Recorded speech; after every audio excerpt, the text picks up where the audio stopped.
시청자 여러분 안녕하십니까? 헬로티비 뉴스입니다. 김포시의회가 반년째 파행하면서 내년도 본예산과 올해 3차 추경안 심의가 지연되고 있습니다. 올해 안에 내년도 본예산 처리가 가능할지도 불투명한 상황인데요. 김포시는 준예산 사태에 따른 민생 피해를 우려하고 있습니다. 김진재 기자입니다. 민당 의원님들 저희가 회의장에서 기다릴 테니 속히 회의장으로 들어오시기 바랍니다. 기다리겠습니다. 김포시의회가 지난 10일 내년도 본예산 심의 등을 위해 임시회를 열었지만 야당 의원들이 불참하면서 의결 정족수 부족으로 또다시 자동 산회했습니다. 후반기 원구성조차 하지 못하고 파행을 거듭한 지도 벌써 반년째. 이날 본회의장에서는 민주당 의원들이 게시한 SNS 글과 관련해 시의원의 본분을 망각한 채 대통령 탄핵 집회에 참여하고 있다는 취지의 지적도 나왔습니다. 표결 불참한 의원 이름 끝까지 기억하겠다. 역사로 남겨 기억할 것이다. 이거 본인들 얘기 아닙니까? 예? 아니, 내 집 살림도 못하면서 나라를 구해야겠다고 하는 이게 지나가던 개가 웃을 일이죠. 예? 같은 날 더불어민주당은 입장문을 통해 본예산 심사를 막은 것은 국민의힘이라고 반박했습니다. 민주당은 반헌법적 계엄에 의한 탄핵 정국인데 SNS까지 캡처해 촛불을 든 민주당 의원들을 비아냥거리고 모욕한 건 명백한 잘못이라며 내란에 동조하는 것으로 볼 수밖에 없다고 주장했습니다. 이어 김종혁 의장이 민주당과 사전 협의 없이 일방적으로 임시회 일정과 안건을 잡고 있다고 지적했습니다. 예산 삭감 편성한 것에 대해서 저희가 재편성을 요구했는데 아무런 답변이 없었습니다. 김종혁 의장도 민주당이 본회의장에서 본예산 심사를 하자라고 분명히 전달하였음에도 불구하고 지금까지 계속 첨예하게 대립해왔던 상임위원장 선출에 대해서 지속적으로 계속 안건에 올리고 있어요. 한편 김포시는 본예산 심의가 계속해서 지연되자 준예산 사태를 우려하고 있습니다. 준예산은 의회가 회계연도 개시일까지 예산안을 의결하지 못할 경우 전년도 예산해준에 편성하는 예산으로 공무원 인건비 등 기본적인 예산만 집행할 수 있습니다. 시는 본예산과 3차 추경안이 처리되지 않을 경우 국도비 반납으로 골드라인 증차에 차질이 생기고 돌봄, 교육사업을 비롯해 기반시설 설치가 중단되는 등의 피해가 발생할 것으로 예상하고 있습니다. 특히 시는 시의회에서 조직 개편안이 통과되지 않으면 공무원 100여 명의 승진이 막히는 등 집행부 사기 저하가 우려된다는 입장입니다. 김포시의회가 지난 반년 동안 하루짜리 회기를 열었다가 산회하기를 반복한 게 벌써 15번입니다. 시의회가 남은 20일 안에 밀린 안건들을 처리하지 못하면 그 피해는 고스란히 시민들에게 돌아갈 전망입니다. 헬로티비 뉴스 김진재입니다. 20년 만에 설립하는 경기형 과학고 신설 과정의 첫 단추인 예비지정 심사 결과가 발표됐습니다. 경기도에서 4개 지역이 선정됐는데 부천도 이름을 올렸습니다. 이정하 기자입니다. 경기도 12개 지자체가 유치 희망 의사를 보였던 경기형 과학고 설립 공모. 치열한 경쟁을 뚫고 경기형 과학고 1단계 예비지정 심사를 통과한 지역은 단 4곳. 부천과 성남, 시흥, 이천입니다. 부천은 부천고를, 성남은 분당 중앙고를 과학고로 전환하는 방식으로 시흥과 이천은 과학고를 신설하는 형태입니다. 부천은 부천고를 지난 2016년부터 과학중점 학교로 운영했던 역량과 함께 로봇 분야 특화 교육과정 등을 장점으로 내세웠습니다. 또 부천의 강점인 문화와 과학을 접목하는 방식도 눈길을 끌었습니다. 부천시는 그동안 지역 정치권과 학부모, 시민들이 과학고 유치를 위해 힘을 모아왔습니다.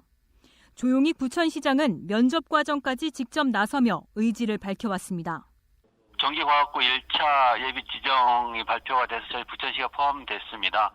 부천고등학교 과학고가 전환되면 빠르고 또 비용을 줄이면서 과학고를 전환하기 유리한 위치에 있다는 점을 말씀을 드렸고 교육부하고 실제로 4곳을 전체가 거의 과학고로 지정되기 위한 과정을 협의를 할 것으로 알고 있습니다. 이제 막 첫 발을 뗀 경기형 과학고 설립은 내년 1월 중순 2단계 절차인 특수목적 고등학교 지정과 운영위원회 심의 절차가 있을 예정입니다. 이어 교육부 장관 동의 요청을 거쳐 내년 3월 말 교육감 지정 고시 절차를 밟게 됩니다. 지난 2005년 의정부 경기북과학고 개교 이후 20년 만에 과학고 신설. 전환과학고 형태가 되는 부천과학고는 오는 2027년 3월 개교합니다. 헬로티비 뉴스 이정아입니다. 이달 초 지역의 한 아파트에서 화재가 발생해 주민 30여 명이 스스로 탈출하거나 구조됐습니다. 이때 주민들이 대피 요령에 따라 침착하게 행동한 것이 인명피해를 막은 것으로 알려졌는데요. 아무리 강조해도 지나치지 않은 아파트 화재 시 대피 방법을 서희동 기자가 정리했습니다. 아파트 화재는 자기 집에서 발생한 경우와 다른 곳에서 발생한 경우의 피난 행동 요령이 달라집니다. 자기 집에서 불이 났다면 먼저 대피가 가능한지 확인해야 합니다. 집에서 나올 수 있다면 낮은 자세로 지상층이나 옥상 등으로 이동합니다. 이때 연기 확산을 막기 위해 출입문은 닫고 엘리베이터는 유독가스가 침투하고 정전으로 갇힐 수 있어 이용하지 않습니다. 또 비상벨을 누르고 119에 신고해야 합니다. 만약 현관 입구에 적치물 화재 등으로 대피가 어렵다면 구조를 요청해야 합니다. 집에서 나올 수 없을 경우 별도 대피 공간으로 이동하거나 경량식 칸막이 또는 하향식 피난구를 통해 인접세대로 대피합니다. 피난 설비가 없다면 화염이나 연기로부터 멀리 이동해 문을 닫고 구조를 요청해야 합니다. 대피 시 꼭 젖은 수건으로 입과 코를 막고 낮은 자세로 연기 흡입에 주의하며 대피하여 주시기 바랍니다. 또한 구조 요청 시에도 연기가 들어오지 않게 문 틈새를 젖은 수건 등을 활용하여 잘 막아주시기 바랍니다. 불이 난 곳이 자기 집이 아닌 다른 세대거나 복도, 주차장 등일 경우 자기의 집으로 화염이나 연기가 들어오는지에 따라 행동 요령이 달라집니다. 먼저 화염이나 연기에 영향이 없는 경우에는 집안에서 대기해야 합니다. 연기가 들어오지 못하게 창문을 닫고 119에 신고한 후 화재 상황을 주시하며 안내방송에 따라 행동해야 합니다. 다른 곳의 화재로 인해 집에 화염이나 연기가 들어온다면 탈출하거나 구조 요청 후 대기해야 하는데 판단 기준은 대피 가능 여부입니다. 복도나 계단에 연기 또는 화염이 없다면 대피 요령에 따라 계단을 이용해 낮은 자세로 안전한 곳으로 이동합니다. 만약 대피가 어려운 경우라면 대피 공간으로 이동해 구조를 요청해야 합니다. 아파트 화재가 발생하면 무리하게 대피하다가 인명피해를 보는 경우도 많이 발생합니다. 따라서 화재 상황을 잘 살피고 피난 행동 요령에 따라 안전하게 대피하거나 구조를 요청해 주시길 바랍니다. 이 밖에도 가족 구성원에게 화재 발생 사실을 꼭 알리고 출입문을 열기 전에는 반대편에 불길이 있는지 손등으로 온도를 확인해야 합니다. 헬로티비 뉴스 서희동입니다. 서울시가 연말 시민 이동 편의를 위해 심야 택시 1000대를 증차하고 버스 막차 시간도 늘립니다. 서울시는 우선 강남과 종로 등 심야 승차 수요가 많은 4곳에 임시 택시 승차대를 설치하고 심야 승차 지원단 160여 명을 투입하기로 했습니다. 택시업계는 인센티브 지급 등을 통해 심야 운행을 독려하고 추후 수요가 늘어날 경우 공급을 확대할 예정입니다. 이와 더불어 서울시는 11개 주요 지점의 버스 막차 시간을 새벽 1시까지 연장 운행한다고 밝혔습니다. 또 심야 전용 시내버스인 올빼미 버스도 28대를 증차해 167대가 운행됩니다. 연말 연시를 맞아 인천사랑 상품권 복드림 캐시백 이벤트가 시작됩니다. 이번 이벤트는 오는 16일부터 한 달 반 동안 이어지며 소비자가 인천사랑 상품권 가맹점에서 결제할 시 결제 금액의 10%를 캐시백으로 돌려받을 수 있습니다. 다만 캐시백 한도는 한 달 3만 원으로 현재와 동일합니다. 가맹점 매출액에 따라 캐시백 비율을 차등 적용하는 인천사랑 상품권은 연 매출액 3억 원 이하 가맹점은 10%를, 3억 원 초과 30억 원 이하 가맹점은 5%를 지원합니다. 서울시가 전기차 충전기 안전관리와 이용 편의를 위해 인증제를 도입합니다.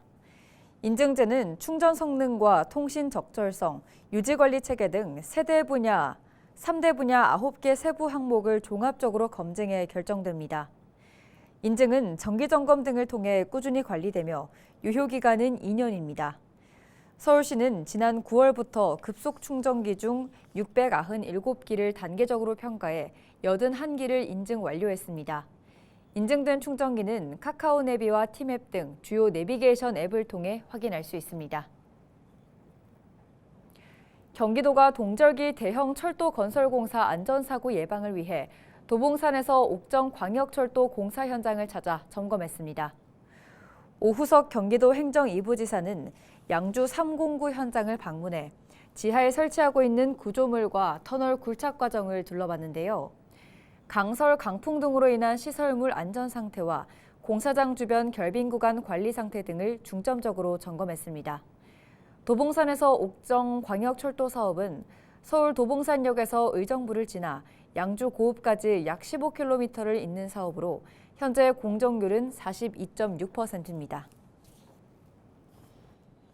인천시를 비롯한 지역 공공기관이 앞으로 지역 상품 우선 구매를 추진합니다.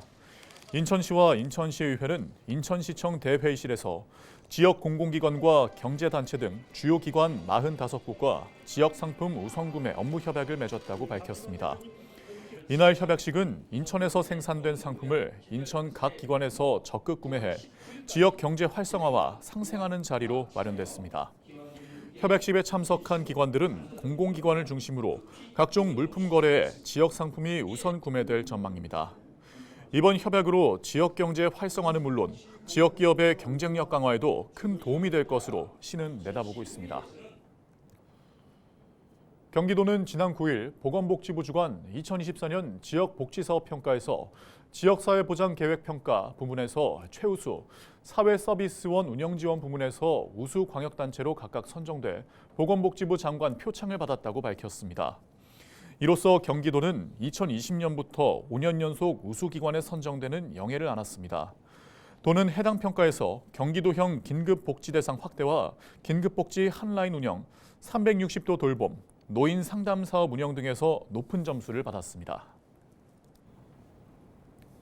지난 10일 경기도청 다산홀에서 2024 경기도 체육상이 열렸습니다. 올해는 대상 경기도청 컬링팀을 방문해 92명이 수상했습니다. 경기도청 컬링팀은 현재 컬링 국가대표로서 2024 세계 선수권 대회 3위 및 범대륙 선수권 대회 2위를 달성했습니다. 또 베르니스 레이디스컵 등 각종 국제대회에서 1위를 기록했고 제105회 전국 동계체육대회에서는 우승을 달성했습니다. 최우수 선수에는 지난 8월 제33회 파리올림픽에서 양궁 3관왕에 오른 이우석과 볼링 종목 최연소 국가대표이자 세계 청소년 볼링 선수권 대회에서 금메달을 획득한 수원 유스 소속 배정훈이 각각 수상의 영예를 차지했습니다. 이날 시상식에는 김동연 경기도지사, 김진경 경기도의회 의장, 황대호 문화체육관광위원장 등 도내 각 시군 체육회장과 경기도 종목 단체장과 체육단체 관계자 400여 명이 참석했습니다.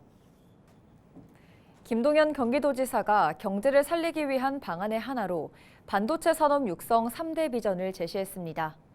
김 지사는 지난 10일 판교에서 열린 반도체 클러스터 포럼에서 주력 산업인 반도체와 바이오, 첨단 모빌리티, 인공지능 빅데이터 등 미래 먹거리 산업의 육성과 민생 살리기에 차질이 없도록 할 것이라고 밝혔습니다. 김 지사는 반도체 산업을 키우기 위한 3대 비전을 제시했습니다.